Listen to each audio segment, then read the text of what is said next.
नमस्कार मित्रांनो, शेतकरी ब्लॉगमध्ये आपलं स्वागत आहे. मित्रांनो, तुम्ही पाहू शकता आपण मोटर चालू केली आणि आपण पाहू शकता आपण फ्लॉवर कोबी लागवड केली मित्रांनो. थोडीशी तुम्ही पाहू शकता त्याला आपण पाणी भरत आहोत. तर असं एवढं जेवढं दिसत आहे बॅकग्राऊंड तेवढं लागवड केली मित्रांनो. इथं होतं आपला कांदा रोप. त्या कांदा रोपच्या जागेवर आता आपण म्हणावं ते काहीतरी करावं. तर असं पडण्यापेक्षा आता तर आपल्याला भेटला होता कोबीचा फ्लॉवर कोबीचा रोप. तर आपण ते डायरेक्ट लगेच लावून घेतलं. ते वावर लगेच कांद्याचा रोपचा वावर आहे लगेच तयार करून घेतला. वखरून नांगरून लगेच तयार केला आणि लगेच त्याच्यात कोबी फ्लॉवर कोबी आपण लागवड करून दिली मित्रांनो.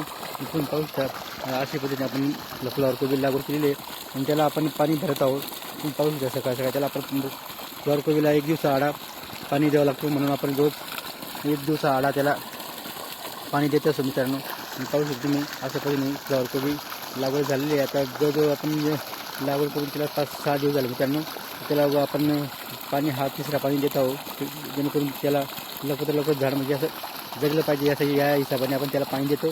जेणेकरून झाडाला पाणी जोपर्यंत त्याच्या मुळा खाली जात नाही, जमिनीमध्ये व्यवस्थित जात नाही त्यापर्यंत त्याला पाणी बरोबर द्यावं लागतं. म्हणजे एकदा मुळा खाली गेला की मग आपण 2 दिवस आडाही पाणी दिला तरी काही अडचणी येणार नाही. परंतु सध्या जोपर्यंत त्याचा जीव त्याच्यात जोपर्यंत जीव जगतो त्यापर्यंत त्याला पाणी देणं हा खूप गरजेचं असतं. 2-3 पाणी एकदा जगलं पण काही अडचण नाही. त्याला पाणी नंतर बी दिलं तरी काही प्रॉब्लेम मित्रांनो. अशा पद्धतीने आपण फ्लॉवर कोबी ही एक लागवड केलेली मित्रांनो. पाहू शकता तुम्ही. नंतर व्हिडिओ आवडला तर लाईक शेअर कमेंट करा. आमच्या चॅनलला जर नवीन असाल तर आमच्या चॅनलला अवश्य एकदा भेट द्या मित्रांनो. जय जवान जय किसान.